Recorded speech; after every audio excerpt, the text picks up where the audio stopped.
अल्हम्दुलिल्लाह वहदहु वस्सलातु वस्सलामु अला मन ला नबिय्य बअदा। अम्मा बादु फ़अऊज़ु बिल्लाहि मिनश शैतानिर रजीम। बिस्मिल्लाहिर रहमानिर रहीम। इन्नमल मुमिनूना इख्वा फ़अस्लिहू बैन अख़वैकुम वत्तक़ुल्लाह लअल्लकुम तुरहमून। वअन अबी हुरैरह रज़ियल्लाहु तआला अन्हु क़ाल क़ाल रसूलुल्लाह सल्लल्लाहु अलैहि वसल्लम अल मुमिनु मिरआतुल मुमिन वल मुमिनु अखुल मुमिन यकुफ़्फ़ु अन्हु ज़ैअहु व यहूतुहु मिन वराइहि औ कमा क़ाल रसूलुल्लाह सल्लल्लाहु अलैहि वसल्लम। दुरूद शरीफ। या रब्बि सल्ली व सल्लिम दाइमन अबदा अला हबीबिका खैरिल खल्क़ि कुल्लिहिम।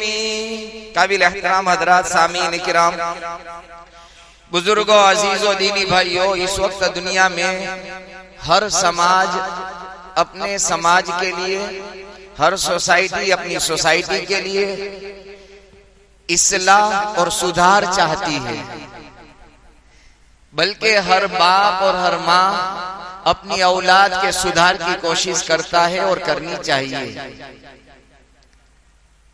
एक कोशिश आप करें, एक कोशिश मैं करूं, और एक इस कोशिश का रास्ता अल्लाह के आखिरी नबी मुहम्मदुर रसूलुल्लाह सल्लल्लाहु अलैहि वसल्लम ने बताया हो वो किया जावे, तो ये बात बेशुदा है, पत्थर की लकीर है कि नबी का बताया हुआ तरीका ही कारगर हो सकता है।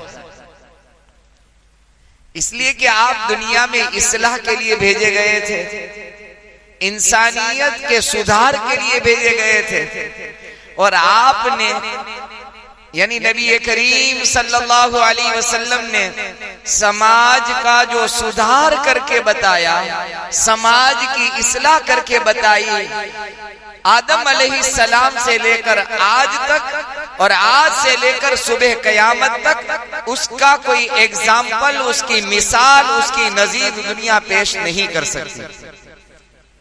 ये दुनिया के बड़े बड़े दानिश्वरों ने ये बात लिखी है कि ऐसा सुधार, और सुधार कितने टाइम में, नबूवत का जमाना आपका 40 साल का, 40 साल के बाद आपने समाज सुधार के लिए कोशिश की, और 63 साल की जिंदगी में आप दुनिया से चले गए, आपकी वफात हुई। 23 साल के कलील अरसे में, 23 साल के कलील और मुख्तसर जमाने में आपने वो सुधार करके बताया और वो इस्लाह करके बताई कि कयामत तक उसकी कोई नजीर और मिसाल पेश नहीं कर सकता। ये दानिशरों ने लिखा है। इसी समाज सुधार के लिए हदीस नबवी में एक नुस्खा, एक तरीका बताया गया है, जो मैंने आपकी खिदमत में पढ़ा। ये रिवायत मुस्नद अहमद में है और सुनन नसाई के अंदर ये रिवायत है। अल्लाह के आखिरी नबी मुहम्मदुर रसूलुल्लाह सल्लल्लाहु अलैहि वसल्लम ने उसका तरीका बताया। लेकिन उस तरीके को अर्ज करने से पहले, आपकी खिदमत में पेश करने से पहले, उलमा ने लिखा है समाज सुधार का तो समाज सुधार, अपनी जात की इस्लाह और अपनी जात के सुधार के लिए आसान तरीका ये है कि आदमी की जिंदगी में दो बातें पैदा हो जाए। मैं भी मोहताज हूँ, आप भी मोहताज है, दिल के कानों से सुनना और अमल की कोशिश करना। अल्लाह हमें अमल की तौफीक नसीब फरमाए। जितनी समाज सुधार की कोशिशें, इस्लाह मुआशरा की कोशिशें पहले दौर में, पहली सदियों में, पिछले सालों में नहीं हुई, उससे ज्यादा आज हो रही है। आपने पिछले दिनों में पढ़ा होगा कि बहुत सारे देहातों के अंदर पूरे गांव वाले जमा हुए, चौधरी जमा हुए, सरपंच जमा हुए, गांव के प्रमुख जमा हुए और समाज सुधार के लिए इन्होंने मीटिंग की और कहा कि भाई हमारी शादियों में डीजे नहीं बजना चाहिए। ऐसे बहुत सारे आपने मैसेज सुने होंगे व्हाट्सएप में और अखबारों में पढ़े होंगे। जहां हमारे गांव में डीजे न हो, ढोल ताशे न हो, नाचना गाना न हो, ऐसी शादी हमारे यहाँ होनी चाहिए। इसलिए कि अब हम अपने समाज में सुधार लाना चाहते हैं। ऐसा हुआ कि नहीं हुआ? एक गांव वालों ने किया तो दूसरे ने किया, उना की खबर आपने पढ़ी होगी, फिर और गांव में होने लगा। ये क्यों करना पड़ा? इसकी हिदायत और इसका हुक्म तो शरीयत में पहले से था कि ऐसा शादियों में नहीं होना चाहिए, लेकिन फिर ऐसी मीटिंग क्यों करनी पड़ी? इसका रीजन सुन लो, इसका कारण और इसका सबब सुन लो।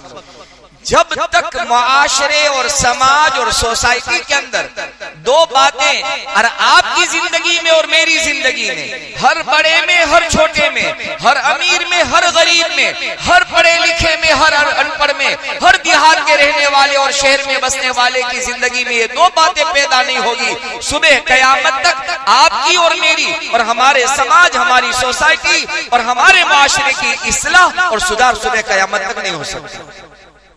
कौन सी दो बातें?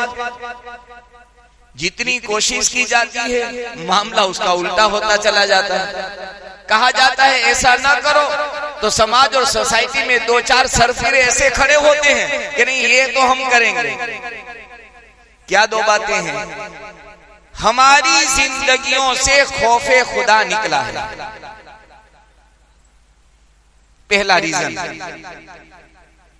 अगर खौफे खुदा होता तो समाज वालों को, सरपंच को, मुआशरे के बड़े सरकर्दा लोगों को अपने समाज में ये बुलाने की और बैठने की और तजवीज पास करने की और रेगुलेशन लाने की जरूरत नहीं थी। क्यों?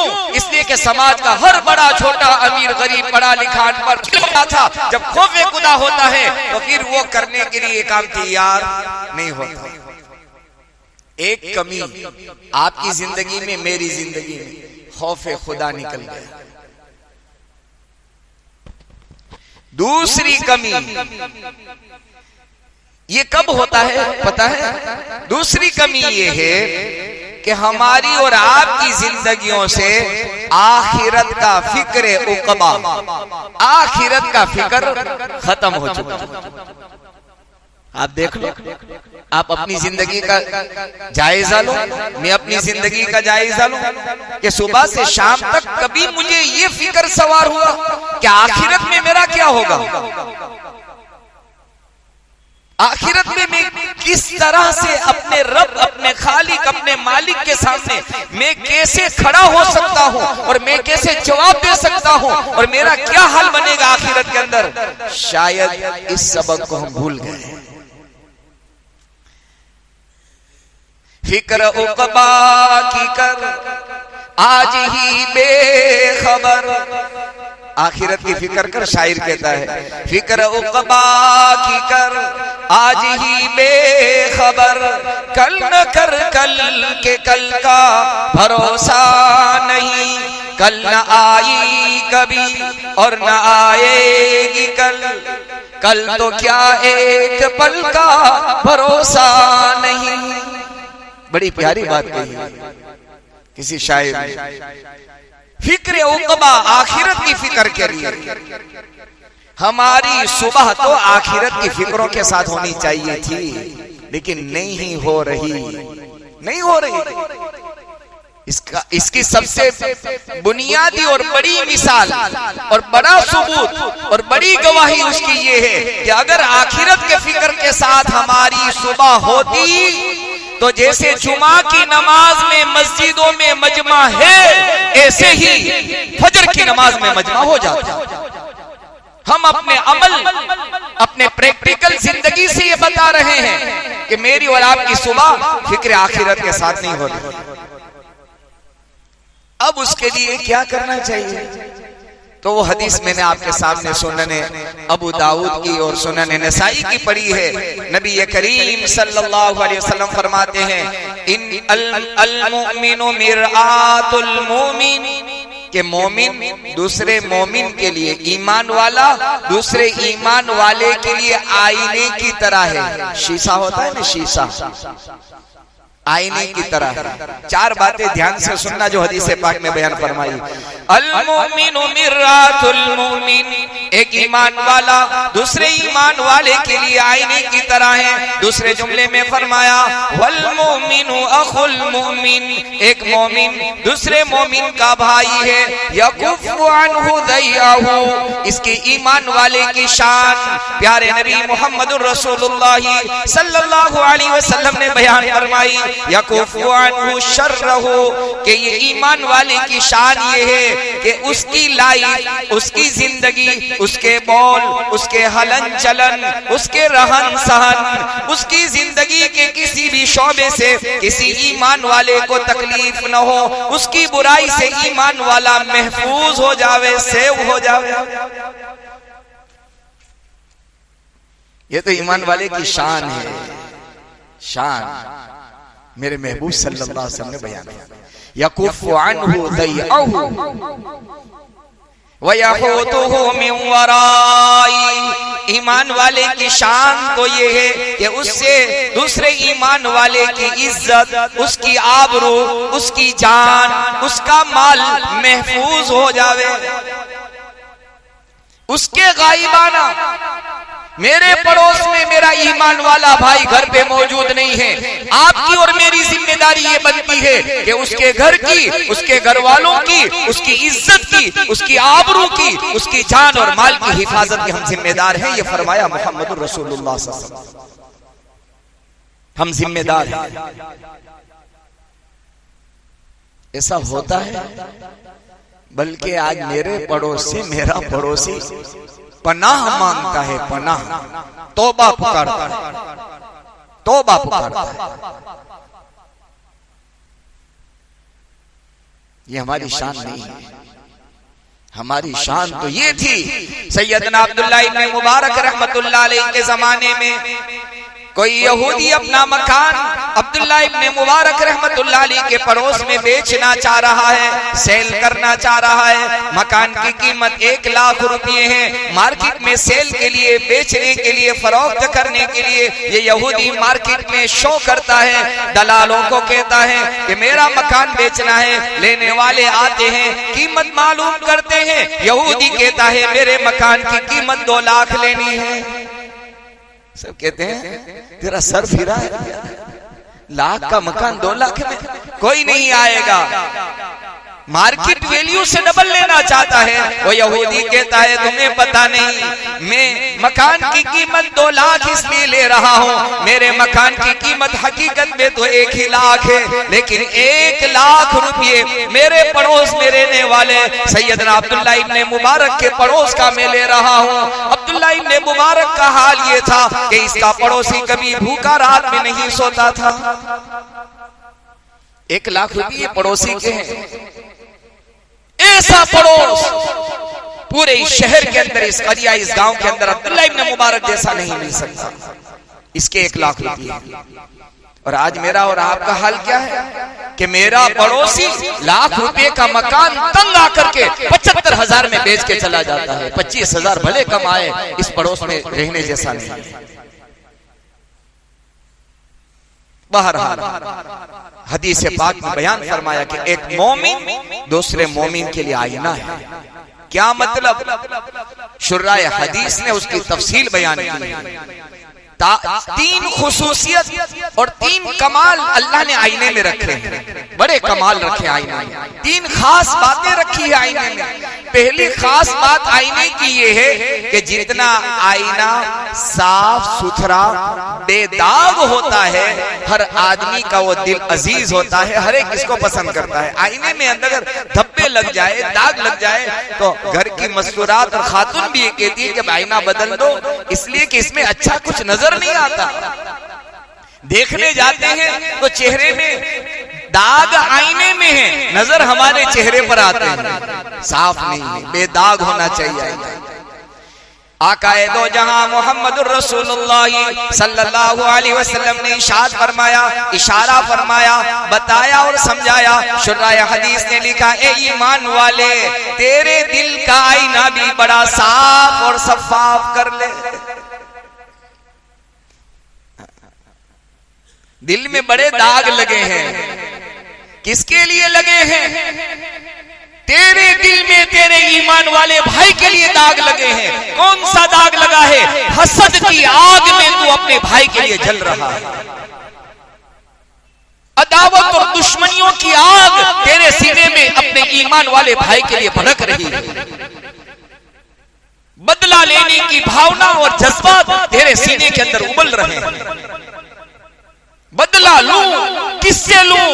तो मेरे आका ने तुझे जिसका भाई कहा है उससे मैं बदला लूं। अल मोमिन अखुल मोमिन, आका फरमाते हैं ईमान वाला तो ईमान वाले का भाई है।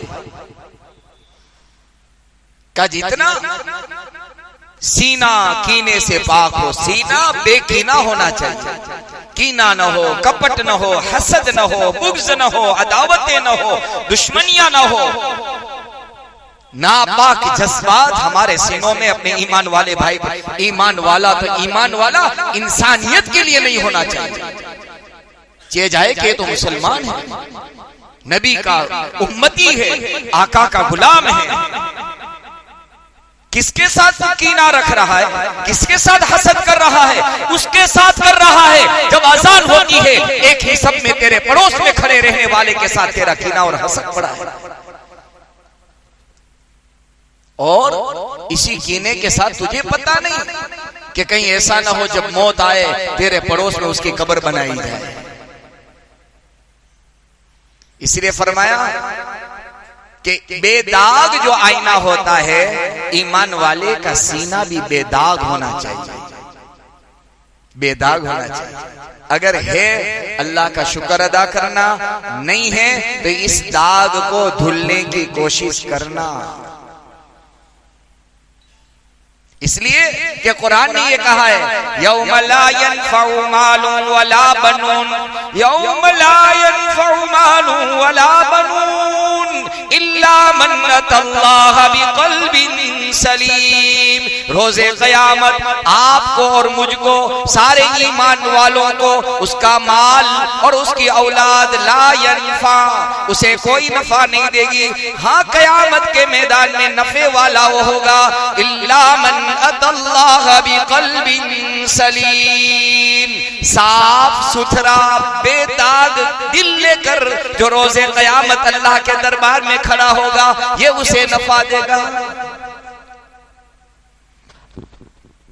हसद के साथ, अदावतों के साथ, कीना कपट के साथ, बुग़्ज़ के साथ, दुश्मनियों के साथ मौत आ गई। रब्बे कायनात रब्बे करीम अपने कलाम में इरशाद फरमाते ला यनफा, क़यामत में ये चीज काम नहीं देगी। इसीलिए कोशिश करनी चाहिए। वाकया लिखा है सुनन अबी दाऊद के अंदर, सैयदना अनस रज़ियल्लाहु ताला अन्हु फरमाते हैं हम अपने आका ताजदार मदीना इमामुल अंबिया शहंशाह दो जहां मेरे बुजुर्गों, जुमा के दिन कसरत से चलते फिरते दुरूद पाक पढ़ते रहो।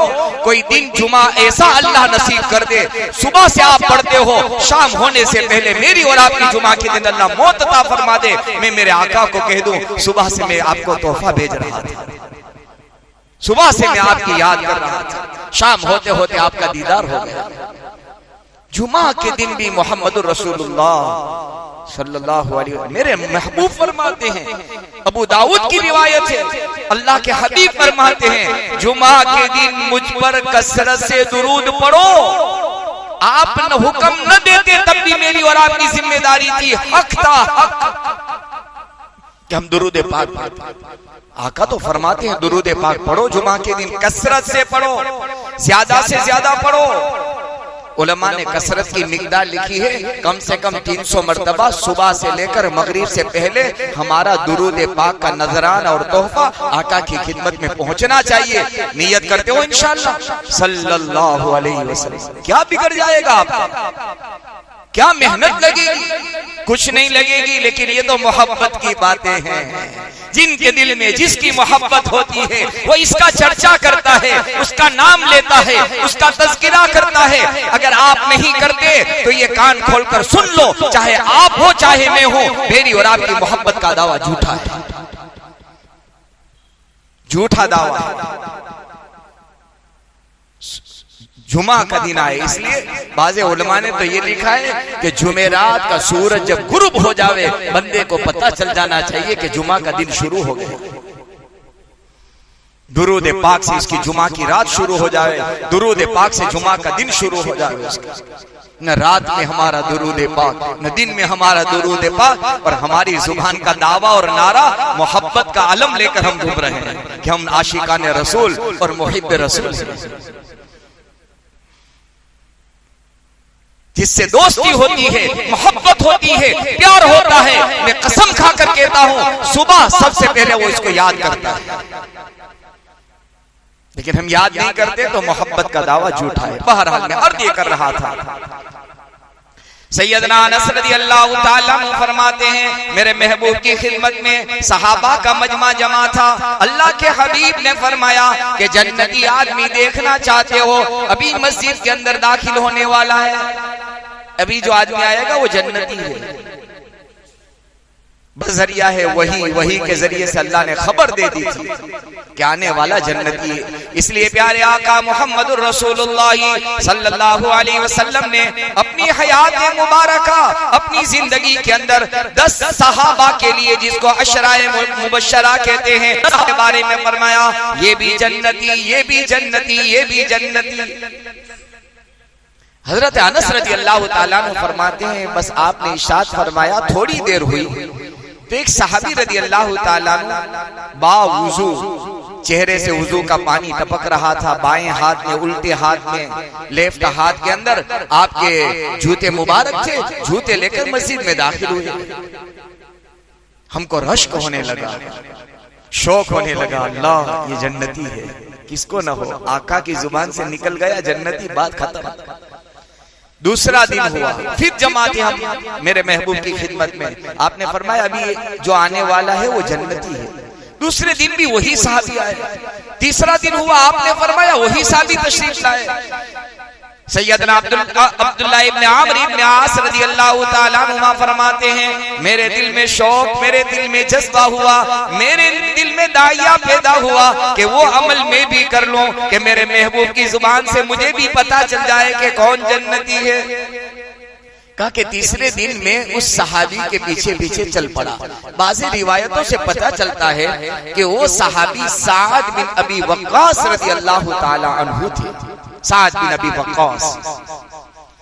कहा कि मैं साद के पास गया, अब्दुल्लाह इब्न अमर इब्न आस फरमाते हैं साद के पास गया, मैंने कहा साद मैं 3 दिन 2 दिन आपके मेहमान होना चाहता हूँ। सहाबा बड़े मेहमान नवाज थे, हमारी तरह सर पर बल नहीं आता था, चेहरा बिगड़ता नहीं था। सहाबा तो मेहमानों का इंतजार करते थे और हम मेहमानों के जाने का इंतजार करते हैं, आने का नहीं। जब मेहमान आ गया तो हम सोचते हैं कब चला जाए।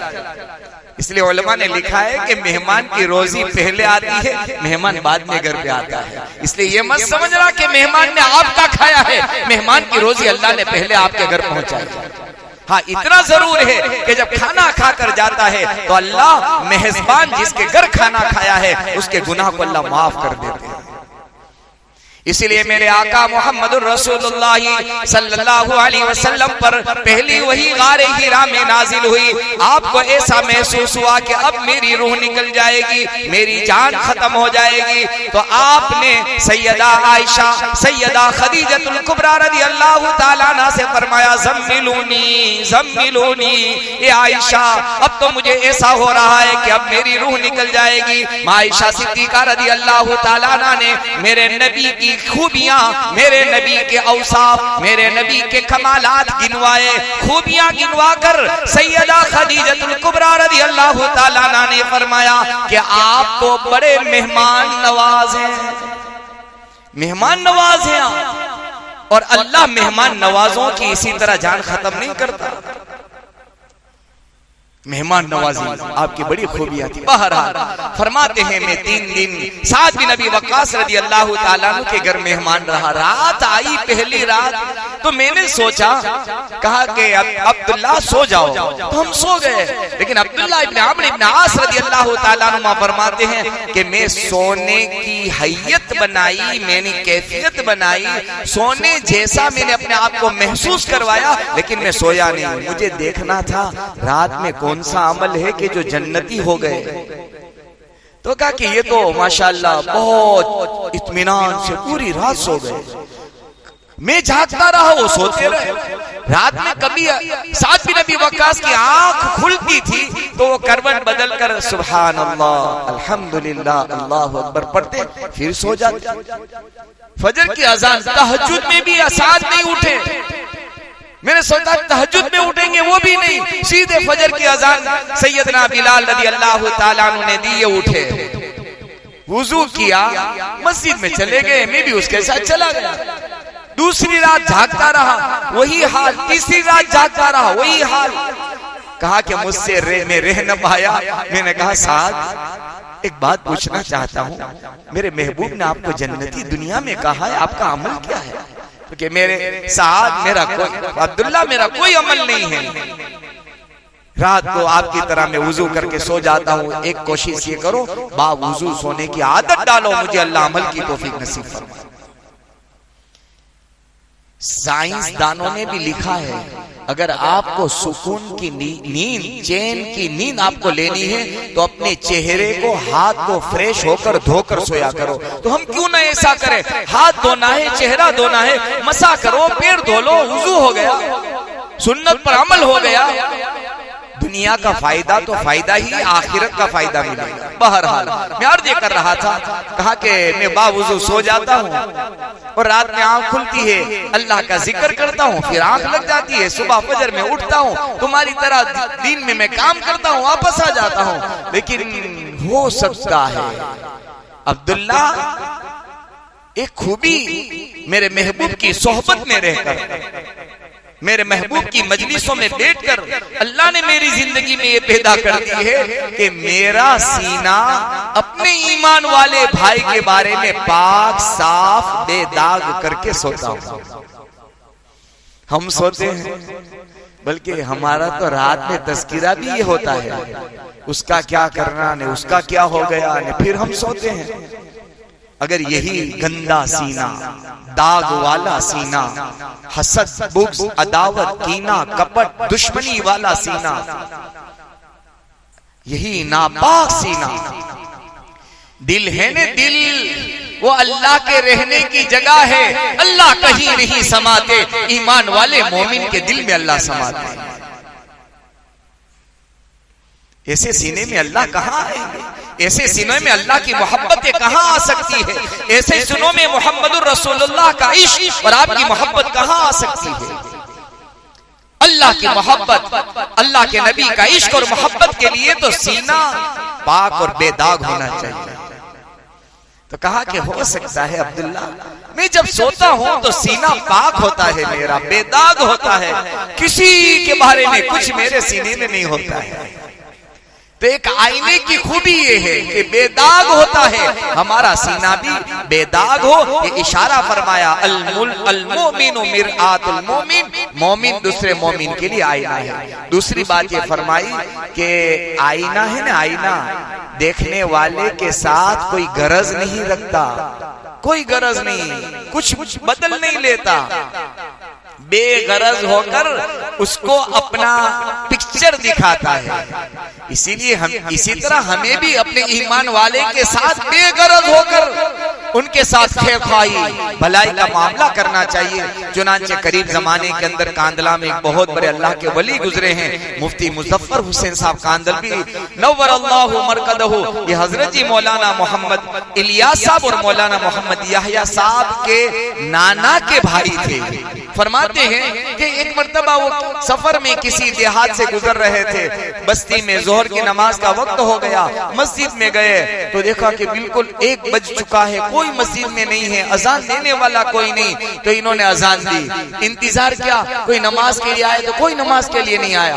तो आपने सोचा कि लाओ मैं बस्ती में ईमान वालों के घर जाकर आवाज दे दूं, अजान हो चुकी है, मस्जिद वीरान है। तो गांव में गए तो कहा कि कोई नमाजी नहीं है, तो यहाँ तो कोई नमाज नहीं पढ़ता। कहा कि मस्जिद के सामने खान साहब का मकान है, अगर ये खान साहब को अल्लाह तौफीक दे दे मस्जिद में आ जावे तो हो सकता है गांव के 10-20 और भी नमाजी आपको मिल जाएंगे।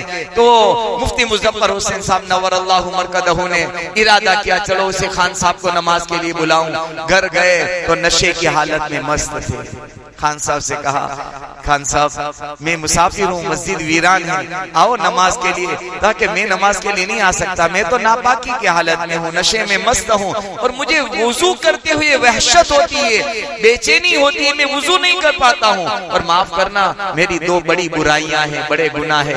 एक तो मैं शराब का आदी हूँ और एक मैं रात में औरतों के साथ गलत काम करता हूँ। इस हाल में मैं मस्जिद में कैसे आ सकता हूँ? तो मुफ्ती मुजफ्फर हुसैन साहब ने कहा कि आप वुजू नहीं कर सकते, आओ बगैर वुजू के ही नमाज पढ़ लेना। खान साहब ने कहा, चलो मैं आपसे वादा करता हूँ, आऊंगा, वुजू नहीं करूंगा, मैं नमाज तुम्हारे साथ पढ़ लूंगा।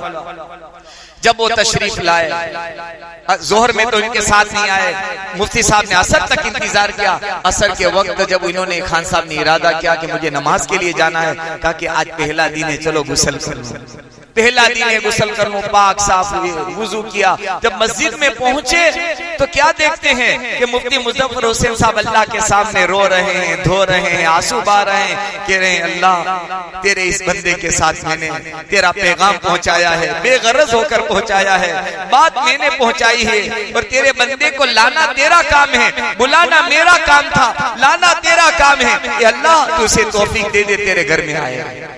फरमाते हैं खान साहब देखने लगे कि मेरे लिए अल्लाह का बंदा रो रहा है, मेरे लिए रो रहा है। तो कहा कि जब असर में आए तो नमाज पढ़ी और मगरिब की भी नमाज पढ़ी। फिर रात में जब इशा पढ़कर वापस गए तो वो शराब का प्याला लाया गया। जब घर वापस गए,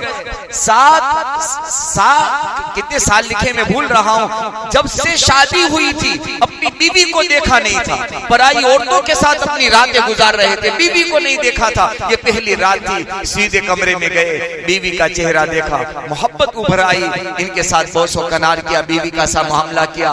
वो औरत आई जिसके साथ बुरा काम कर रहे थे, कहा आज मेरी जिंदगी के दिन बदल गए, वापस चली जा। शराब लाई गई, शराब को छोड़ा, जीना को छोड़ा। अल्लाह ने ये मामला क्यों किया? बेगरज होकर वो अल्लाह का बंदा गया था। हम भी बेगरज होकर, किसी से क्या लेना, ला असलुकुम अलैहि अजरा इन अजरिया इल्ला अल्लाह, हमारा बदला अल्लाह देगा। बेगरज होकर ईमान वाले की खैर खाई के जज्बात हो, सीधे राह पर आए, उसकी कोशिश हो। अल्लाह से दुआ है, मोहताज मैं भी हूँ, अल्लाह मेरी जिंदगी में, आपकी जिंदगी में आखिरत का फिक्र और अल्लाह अपना खौफ हमें नसीब फरमा दे। आमीन। व आखिरु दावाना अनिल हम्दुलिल्लाहि रब्बिल आलमीन। सुन्नत अदा फरमा।